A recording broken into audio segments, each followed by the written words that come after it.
वाम भागम मानव महा शायक चारु चापम नमामि रामं रघुवंशनाथं।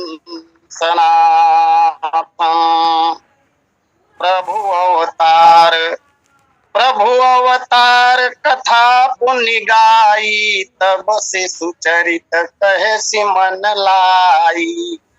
बोलिए सियावर रामचंद्र की जय। मेरे परम इष्ट श्री सीता रामचंद्र जी महाराज, भगवान भूत भावन शंकर जी, अंजनी नंदन हनुमान महाराज, रामचरित मानस के प्रणेता गोस्वामी जी महाराज, श्री राम कथा सत्संग लिंक से जुड़े हुए समस्त समादरणीय महानुभावों और स्नेहा पूजनीय माताओं तथा बहनों,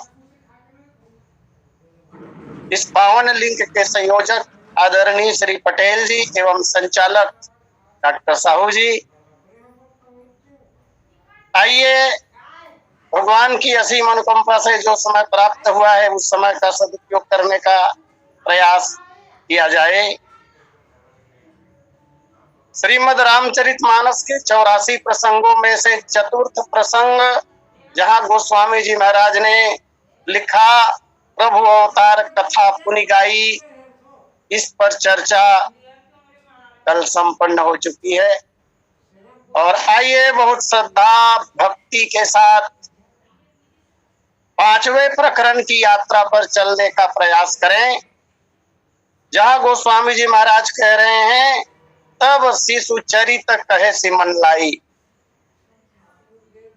पहले भगवान के अवतार की कथा गोस्वामी जी महाराज ने कही, पश्चात भगवान के अवतार के प्रयोजनों पर विप्रधेनु सुर संत हित लिन्न मनुजी अवतार, निज इच्छा निर्मित तनु माया गुण गोपार, और इसके पश्चात भगवान की जो लीला है, चरित्र है, वो भी भगवान के बाल्य अवस्था के चरित्र दो भागों में बटे हुए हैं। एक चरित्र को कहा गया शिशु चरित्र और इसके बाद में आएगा बाल चरित्र।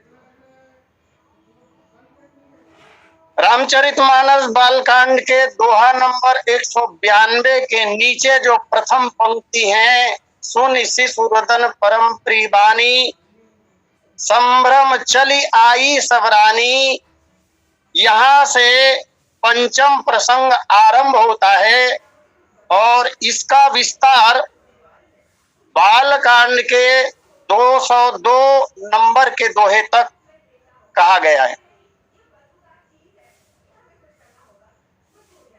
इस चरित्र में, इस प्रकरण में कुल 10 दोहे आते हैं और चौपाइयों की जो पंक्तियां हैं उनकी संख्या 84 है। होना तो चाहिए 80 व्याकरण के नियम के अनुसार, लेकिन एक दोहा ऐसा है जहां पर गोस्वामी जी महाराज ने 12 पंक्तियां चौपाइयों की दी, इसलिए चौपाइयों की पंक्तियां हो जाती है 84 और 10 दोहों की पंक्तियां हो जाती हैं 20। इस तरह इस प्रकरण का विस्तार कुल 104 पंक्तियों में कहा गया है। आइए, भगवान की शिशु लीला यहीं से आरंभ हो रही है। वैसे मैं निवेदन करूं, बालक जब जन्म लेता है तो उसकी पहली लीला रोने से ही आरंभ होती है। प्राकृत बालक भी, सांसारिक बालक भी जब जन्म लेता है तो सबसे पहले वह रोता है, और कदाचित जन्म लेता हुआ बालक यदि न रोए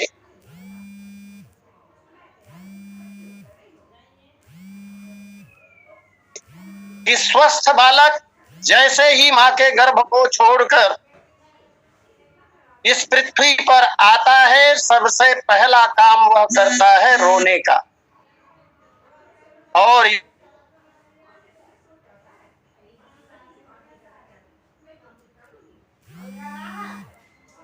यदि भगवान श्री राम जो समग्र ब्रह्मांडों को, अनंत कोटि ब्रह्मांड को स्वस्थता प्रदान करते हैं, इसलिए भी भगवान रो रहे हैं। और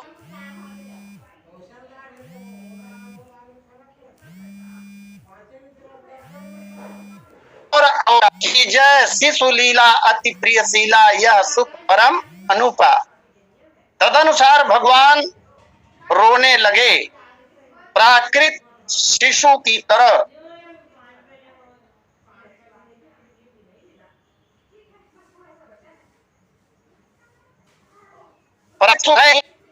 भगवान के रोने की आवाज सभी रानियों ने सुना।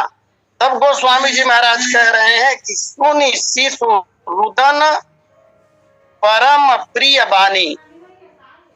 बालक के रोने की परम प्रिय वाणी को रानियों ने सुना।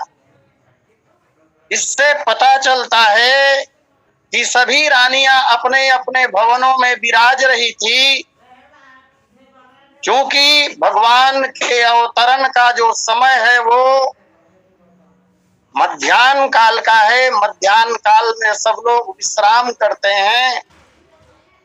माताएं भी, महाराज दशरथ की अन्य रानियां भी विश्राम पा रही हैं। ऐसे क्षण में विश्व को विश्राम देने वाले परमात्मा आए, भगवान ने रोना शुरू किया। वैसे भगवान के रोने की जो लीला है वो पहले ही आरंभ हो चुकी है। जब माता कौशल्या ने कहा था कि तुम प्राकृत बालक की तरह लीला करो,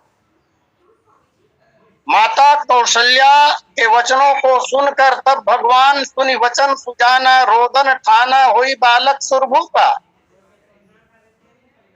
भगवान तब से ही रोने लगे थे, लेकिन जब उस छंद में जहां भगवान अवतार ले रहे हैं रोने की बात आ गई, सुनि वचन सुजाना, रोदन ठाना होई बालक सुरभूपा, तब शिशु चरित्र की शुरुआत वहीं से मान लिया जाना चाहिए। लेकिन मानस मनीषियों ने वहां से शिशु चरित्र को नहीं माना, बल्कि सुनि शिशु रुदन परम प्रिय वाणी से माना। इसका कारण ये है, आप सब लोग मानस जी के अच्छे अध्येता हैं, मानस जी के अच्छे जानकार हैं। जब भगवान राम ने रोना आरंभ किया, सुनि वचन सुजाना, रोदन ठाना होई बालक सुरभूपा, उसके पश्चात भगवान के अवतरण के प्रयोजनों की चर्चा आती है। इसलिए उसे, उस रोदन को शिशु चरित्र के अंतर्गत स्वीकार नहीं किया गया। और दिव्यता ये है इस प्रकरण की कि सुनि वचन सुजाना, रोदन ठाना, भगवान रोने लगे, वो बात वहीं रोक दी गई और भगवान के अवतार का प्रयोजन गोस्वामी जी महाराज कहने लगे। अब जहां से रोना भगवान ने शुरू किया था, वहीं से इस प्रकरण को उठाया जा रहा है इन शब्दों में कि सुनि शिशु रुदन परम प्रिय वाणी। जन्म लेता हुआ बच्चा जब रोता है तो सबको अच्छा लगता है। यहाँ तो परमात्मा ही रो रहे हैं। जब प्राकृत शिशु का रोना सबको अच्छा लगता है, तब परमात्मा का रोदन भला किसे अच्छा नहीं लगेगा। इसलिए यहाँ पर रोने की जो आवाज है उसके पूर्व परम शब्द का प्रयोग गोस्वामी जी महाराज ने किया, सुपरलेटिव डिग्री में। सुनि शिशु रुदन परम प्रिय वाणी। वाणी अत्यंत ही प्रिय है। और बालक के रोने की आवाज जैसे ही रानियों के कान में पड़ी, संभ्रम चली आई सब रानी। संभ्रम शीघ्रता, शीघ्रता से जैसे ही आवाज कान में पड़ी, तुरंत रानियां दौड़कर आ गईं अम्बा कौशल्या के सदन में। इससे ऐसा भी ध्वनित होता है कि जिस समय भगवान प्रकट हुए अथवा जिस समय भगवान ने रोना आरंभ किया उस समय कौशल्या सदन में कौशल्या माता को छोड़कर और कोई था ही नहीं, कोई भी नहीं थे। यद्यपि अनेक दासियां थी अम्बा कौशल्या की, सभी रानियों की कई कई दासियां थी, लेकिन एक भी दासी या अन्य कोई महिला कौशल्या सदन में विराजमान नहीं है। जबकि लोक व्यवहार में भी ऐसा देखा जाता है कि जब प्रसव का अवसर आता है तब प्रसूति का गृह में 2-4 महिलाएं, दाइयां आदि अवश्य में हुआ करती हैं, लेकिन कौशल्या माता के सदन में कोई भी नहीं है। इसका कारण है, कारण ये है, सब जानते हैं, प्रसव काल में प्रसव वेदना जब आरंभ होती है, ये तो नया जन्म माना जाता है, प्रसव नया जन्म ही माना जाता है, इसलिए नए वस्त्र आदि खरीदे जाते हैं प्रसूता के लिए।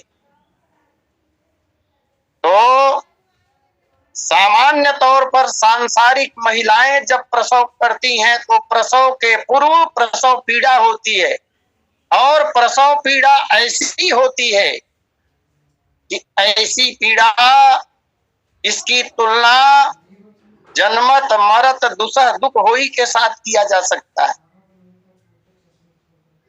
इसलिए सहायता के लिए, अन्य परामर्श के लिए अथवा प्रसूता की सेवा के लिए अन्यों को बुला लिया जाता है।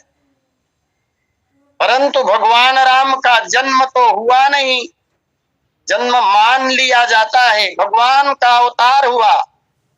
छंद में ही स्पष्ट है, भय प्रगट कृपाला दीन दयाला कौशल्या हितकारी। भगवान माँ के कोख से बाहर नहीं आए बल्कि भगवान प्रकट हुए, और जब प्रकट हुए तो गोस्वामी जी महाराज ने कहा कौशल्या हितकारी, कौशल्या का हित वर्धन करने के लिए भगवान प्रकट हुए। तो जो भगवान कौशल्या का हित वर्धन करेंगे वो भगवान पीड़ा अम्बा को भला कैसे दे सकते हैं। अस्तु, जब माता कौशल्या को प्रसव वेदना ही नहीं हुई, प्रसव वेदना नहीं हुई, जबकि इसी खानदान में माता सीता ने जब अपने दोनों कुमारों को लव और कुश को जन्म दिया महर्षि वाल्मीकि के आश्रम में, तो उस समय वर्णन आता है माता सीता को प्रसव वेदना हुई, और माता सीता ने प्रसव वेदना को सहा। इतना ही नहीं, बल्कि कुमारों के जन्म लेने के लिए इंतजार किया अम्बा सीता ने, बच्चों को जन्म नहीं दिया सीता ने एक विशेष कारण के चलते। यहाँ महारानी कौशल्या जो प्रसूता है इस समय, उन्हें प्रसव पीड़ा नहीं हुई, और जब प्रसव पीड़ा नहीं हुई तब प्रश्न ही पैदा नहीं होता कि उनकी सेवा के लिए वहां पर कोई उपस्थित। सब भगवान की प्रेरणा से ये जगत चलता है। भगवान को अपना भाषण जो सुनाना था माता कौशल्या को, कही कथा सुहाई मात बुझाई, और हमारे यहाँ 24 अवतार भगवान के, उनमें दोनों अवतार ऐसे हैं, श्री रामावतार एवं श्री कृष्णावतार, जहाँ दोनों भगवान अपनी माताओं को भाषण पिला रहे हैं। यहाँ भगवान श्री रामचंद्र जी महाराज ने कही कथा सुहाई मात बुझाई, यही प्रकार सुत प्रेम लहे, और वहां बंदी खाने में कंस के भगवान श्याम सुंदर वहां से निकलने का उपाय बता रहे हैं, उपाय बता रहे हैं।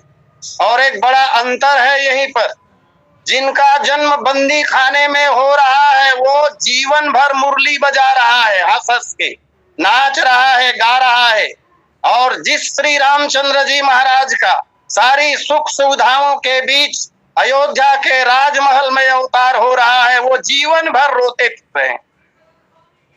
रोने से आरंभ हुआ भगवान की लीला, और देखेंगे आप आगे कथा आएगी, 15 साल की अवस्था होगी, एक साधु आ जाएंगे मांगने के लिए। किसी का बच्चा भी मांगा जाता है, लेकिन मांग कर ले जाएंगे, और मांग कर ले जाएंगे, माँ बाप से अलग हो जाएंगे, यह भी एक प्रकार से रोना ही है। विवाह हो जाएगा भगवान का, विवाह के पश्चात 12 वर्ष तक गृहस्थी की जिंदगी चलेगी भगवान की, पश्चात 14 वर्षों के लिए वनवास हो जाएगा। जीवन भर रोते रहे।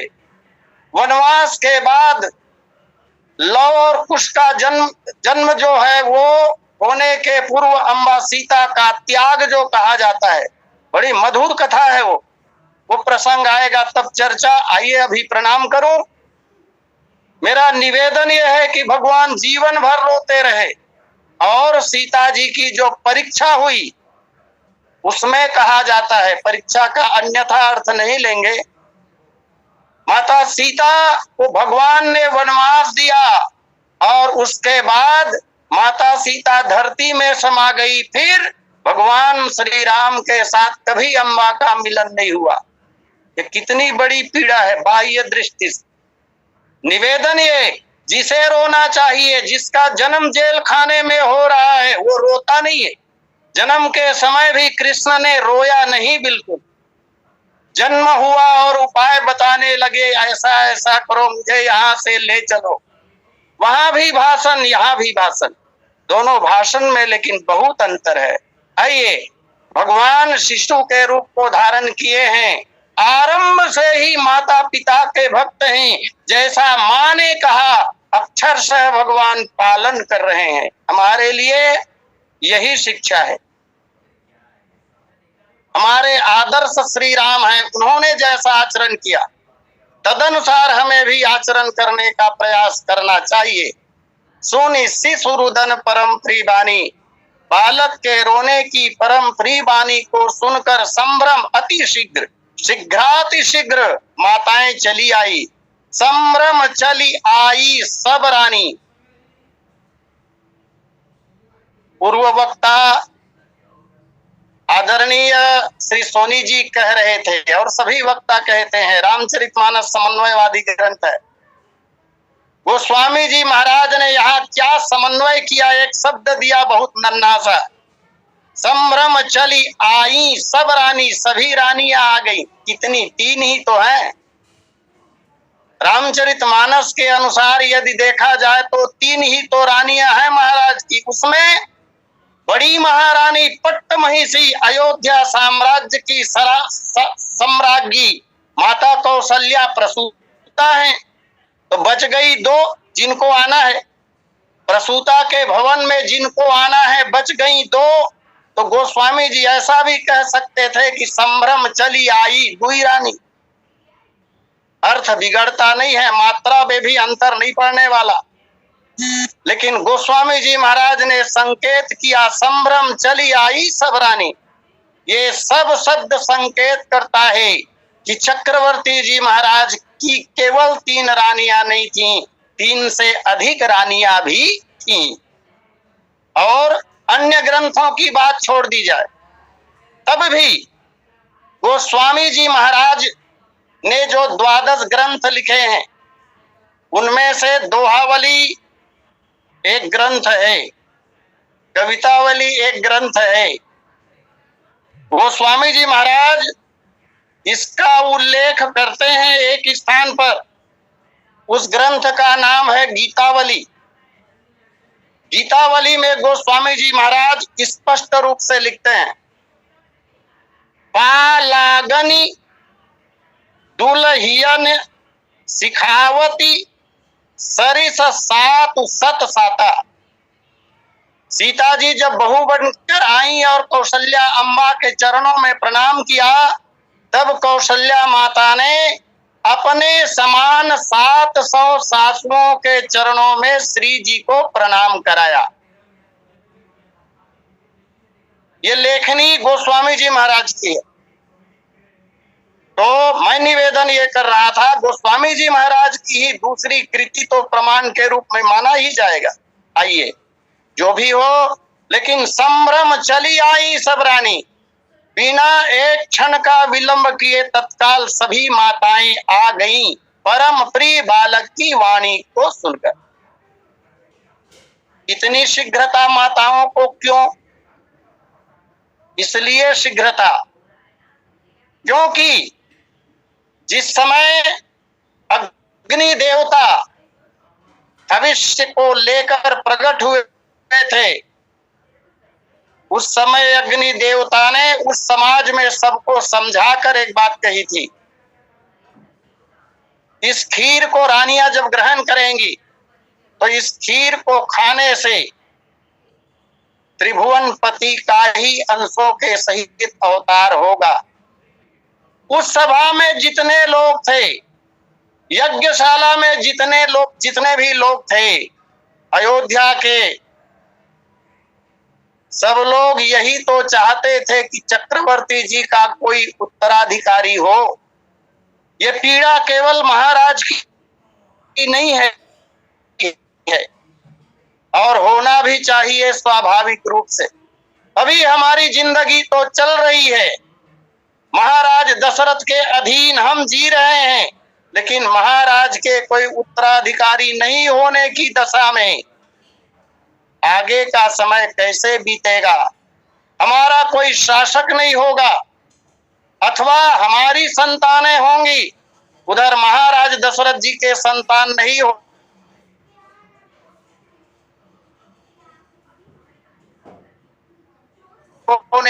एक आदर्श राज्य के लिए आदर्श राजा की आवश्यकता होती है। महाराज की पीड़ा अयोध्या वासियों की पीड़ा थी। जिन लोगों ने वहां वो भाषण सुना,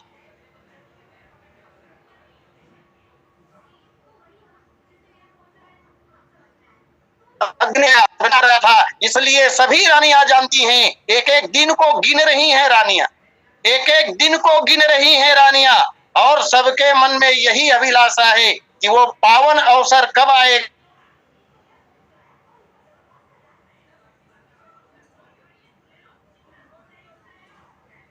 वो पितृ से महाराज दशरथ का कुल दीपक प्रकट होगा। इस प्रतीक्षा में रानियां थी और इसी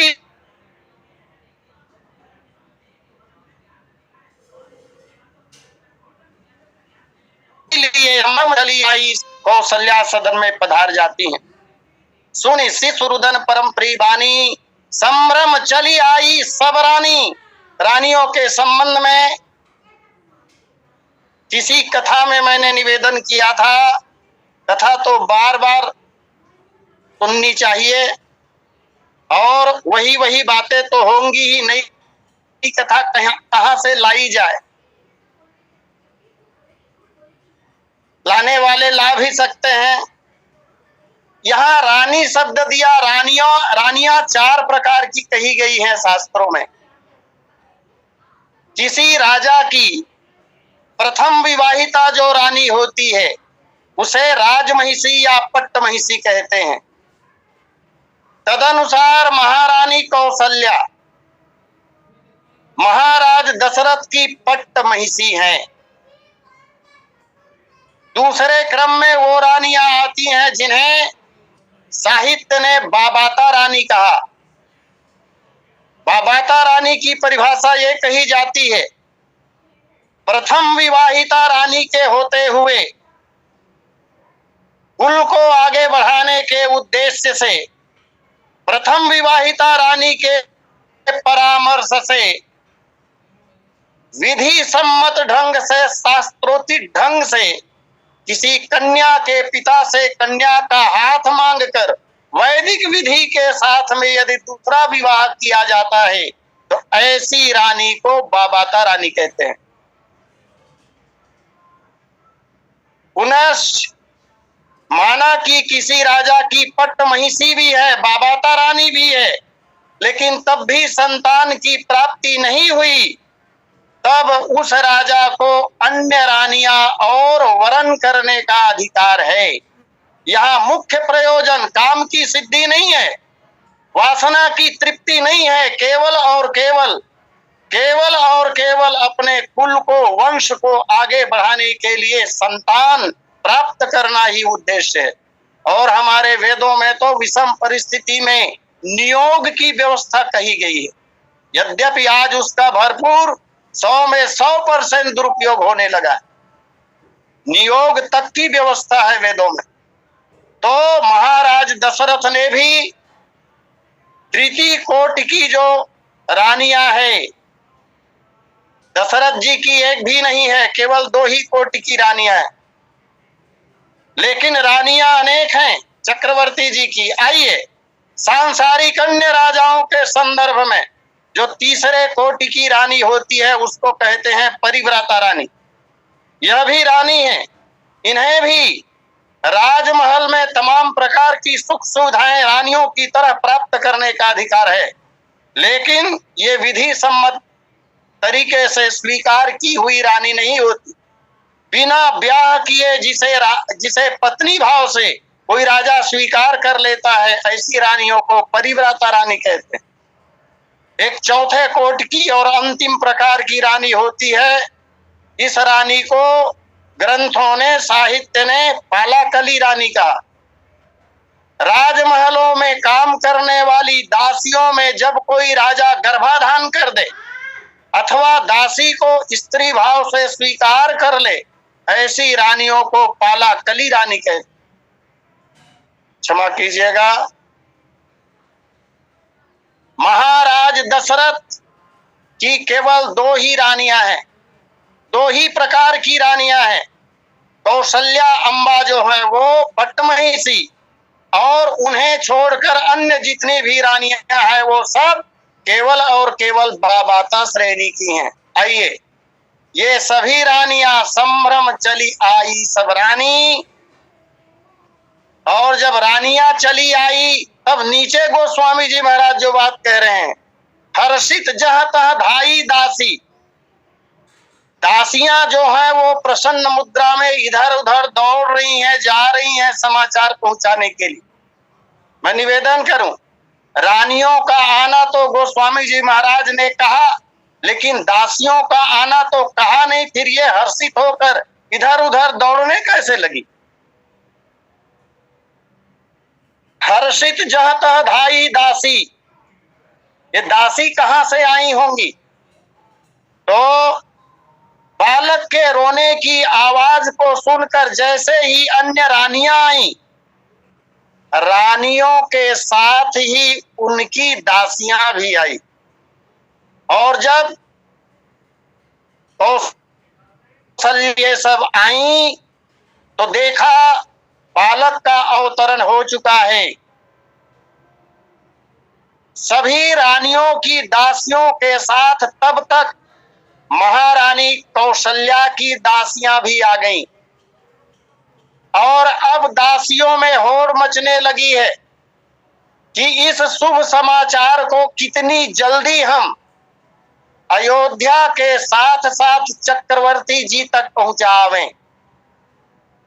और तब ग्रंथ कहता है, यद्यपि मानस जी में गोस्वामी जी ने महारानी कौशल्या के साथ अन्य किसी भी रानी के दासी का वर्णन एक को छोड़कर, महारानी कैकेयी की जो दासी है उसका नाम मंथरा, ये तो दिया आगे के प्रकरण में, लेकिन मंथरा को छोड़कर अन्य किसी दासी के नाम का वर्णन जहां तक मुझे प्राप्त नहीं है, परंतु अन्य ग्रंथों से प्राप्त होता है।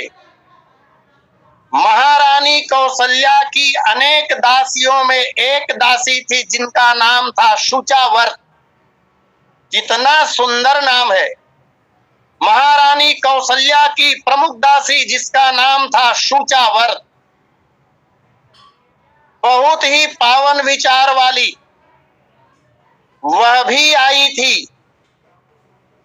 और वही दासी जो है चक्रवर्ती जी को यह शुभ समाचार पहुंचाने के लिए सबसे पहले जाती हैं।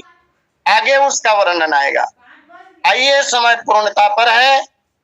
अस्तु, अपनी वाणी को यहीं विराम देते हुए मैं सादर आमंत्रित करूं आदरणीय डॉक्टर साहब को। बोलिए लखन सिया रामचंद्र की जय। बोलिए लखन श्री रामचंद्र की जय। तभी हम सब